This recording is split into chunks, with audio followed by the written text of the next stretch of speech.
Oke, sedulur Suryo Jati, saat ini saya berada tepat di area situs makam Eyang Semar ya. Lokasinya berada di pos 4 di pendakian jalur Purwosari. Nah, syukur alhamdulillah kita bisa sampai di sini dengan lancar ya. Namun ada beberapa kendala memang yang harus kami hadapi, termasuk salah satunya sumber air yang saat ini sedang kering atau tidak ada. Jadi rekan-rekan kami beberapa ada yang naik ke atas untuk cari sumber air, namun cukup lama mereka belum kembali, mungkin karena airnya cukup jauh sumbernya ya. Dan di sini juga sumber air juga sangat minim sekali, karena kebutuhan kita untuk air di gunung itu sangat tinggi ya, untuk kebutuhan masak dan kebutuhan lain-lain. Nah, berhubung di tempat yang cukup sakral ini juga ya, kita akan coba sedikit melakukan uji kepekaan energi ya. Jadi kita akan coba untuk mendeteksi mungkin benda-benda apa yang ada di sekitaran sini sambil untuk latihan bersama. Oke, memang tidak semua tempat, meskipun tempat itu sakral atau mistis, di situ ada pusaka atau ada benda berenergi atau benda batu akik dan lain sejenisnya ya. Itu belum tentu ya. Dan juga yang bisa kita deteksi itu segala macam bentuk yang ada energinya itu bisa kita deteksi. Namun yang bisa kita ambil itu biasanya benda-benda yang mereka itu nempel di pohon, nempel berada di tanah tapi tertutupi oleh energi, oleh gaib, atau nempel di pohon, dedaunan tapi mereka nempel atau tertutupi oleh gaib sehingga kita tidak mampu melihat mereka. Namun dengan kepekaan energi kita bisa merasakan keberadaan mereka ya. Dan yang memiliki mata batin atau yang mungkin lebih peka, mereka akan melihat cahaya, seperti cahaya nempel di pohon, kadang cahaya yang melintas. Nah, itu hal seperti itu bisa jadi itu benda-benda berenergi itu tadi yang pindah dari satu tempat ke tempat lainnya. Atau bahkan pernah saya menemui itu satu tempat ya, pohon, waktu itu pohon bambu ya, di situ itu ada banyak sekali nempel, itu ada sekitar mungkin puluhan ya, lebih dari 10 mungkin. Jadi ada beberapa cahaya putih, biru, ada yang warna ungu, ada yang kuning, jadi bervariasi. Nah, bisa jadi tempat-tempat itu satu mungkin nyaman untuk khotam-khotam daripada batu-batu itu tadi. Jadi batu yang memang sudah dilapisi oleh energi gaib, mereka bisa berpindah memang. Namun ada beberapa benda yang memang tidak bisa berpindah ya, terutama benda-benda yang mereka itu tertanam di dalam tanah, itu susah sekali untuk pindah ya. Nah, benda-benda yang tertanam itu tadi itu biasanya terkadang mereka itu didapatkan oleh orang-orang yang menggali tanah ya. Mereka yang melakukan ekskavasi atau penggalian bangunan candi, penggalian bangunan situs, mereka terkadang juga menemukan benda-benda pusaka yang hakikatnya mereka dari dulu memang berdiam di tempat itu, mereka tidak berpindah, tapi energi tetap ada ya. Dan benda-benda yang pindah atau hilang terkadang yaitu benda-benda yang memang dilapisi suatu energi yang cukup besar sehingga mereka seolah-olah berpindah alam ya, seperti itu.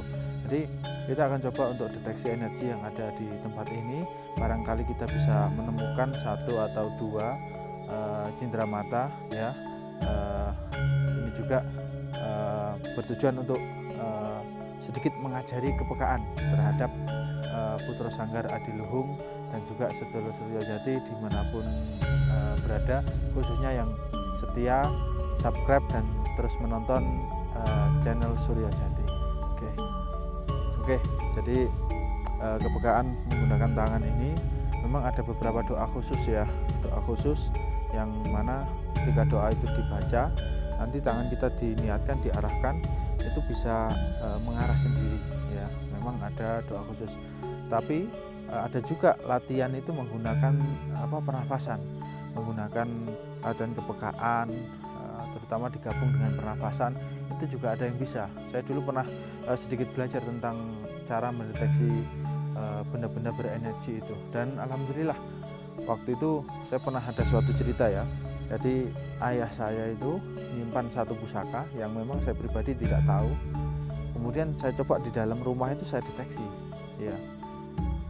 Akhirnya mengarah ke suatu bukpet ya yang agak tinggi. Waktu itu saya masih masih muda lah ya, waktu itu masih SMK. Ketika saya, tangan itu tertarik cukup kuat sekali. Itu pakai pernapasan dulu ya. Akhirnya saya arahkan terus, kok arahnya kok ke bukpet ini ya. Kemudian saya buka, saya cari-cari. Ternyata ada benda pusaka yang disimpan oleh ayah saya, seperti itu. Jadi cukup efektif sebenarnya, meskipun pernafasan pakai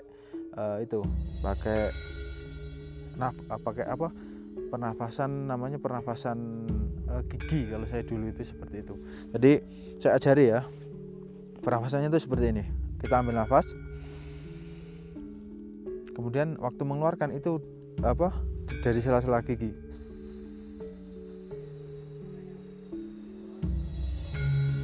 Untuk tangan bebas ya, bisa pakai bersila. Jadi ambil nafas, tahan sebentar, kemudian dikeluarkan lewat sela-sela gigi.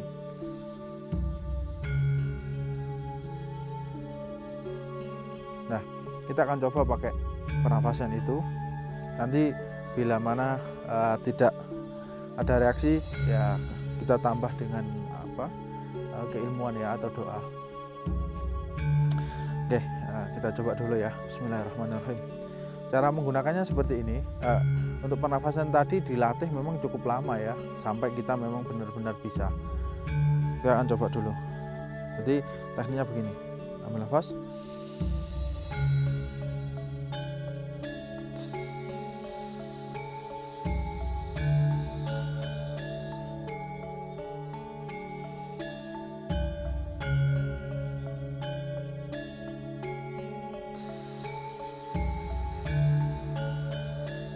Nah, ini tangan ini seolah-olah ketarik seperti medan magnet itu tadi. Ya.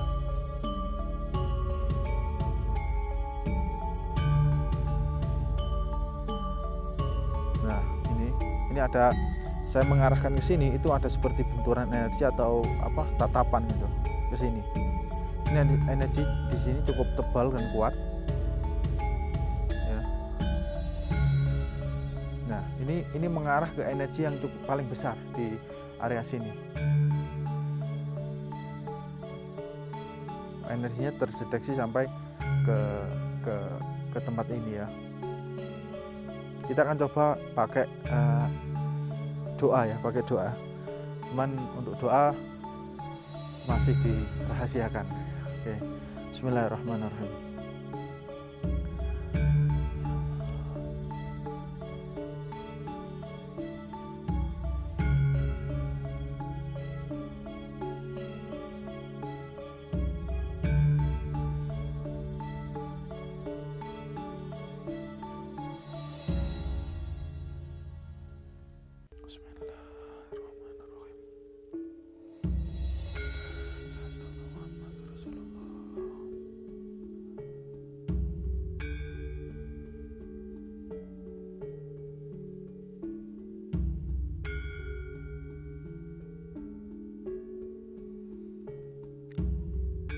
Ini ada dua tarikan, agak ke sini dan agak ke sini ya.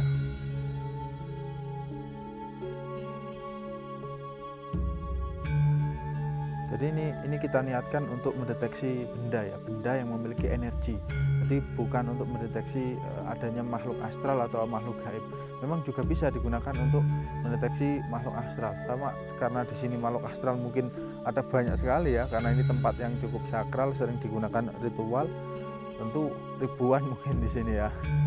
Oke, jadi sama-sama energinya menarik ke sana. Mas Rio ingin coba nggak Mas Rio? Enggak.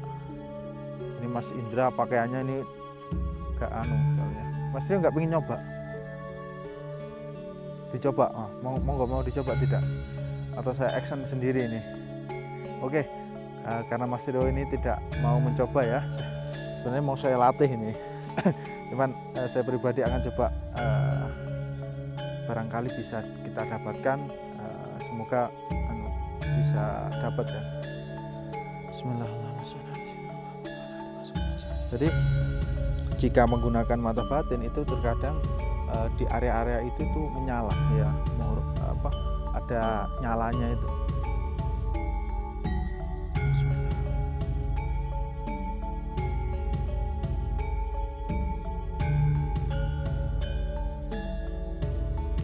Kalau menurut saya yang paling besar itu arahnya ke sini ya.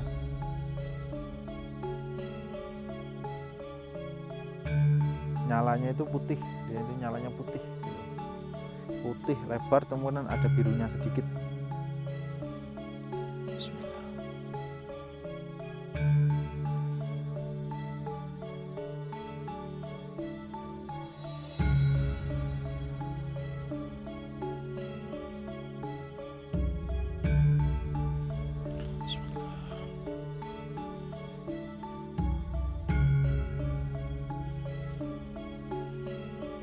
Oke, tadi kita kunci dulu energinya. Oke, jadi gini, untuk mengambil benda yang masih diselimuti energi, kita butuh suatu doa ya, yang sekiranya mampu menghancurkan itu penglimunan atau energi yang menyelimuti benda tersebut ya. Memang cukup banyak ya, hampir semua keilmuan itu bisa digunakan, termasuk hijab, termasuk doa-doa yang multifungsi, itu bisa, bahkan ayat kursi atau al-fatihah itu bisa. Namun ada juga doa yang khusus memang digunakan untuk mewujudkan benda-benda seperti itu. Untuk saya pribadi tidak ada doa khusus ya, biasanya saya hanya menggunakan doa la ilaha illallah Muhammadur Rasulullah, seperti itu saja. Mungkin cukup untuk menghancurkan itu tadi energi yang menutupi atau menyelimuti benda tadi, sehingga benda tadi tidak nampak dan tidak terlihat.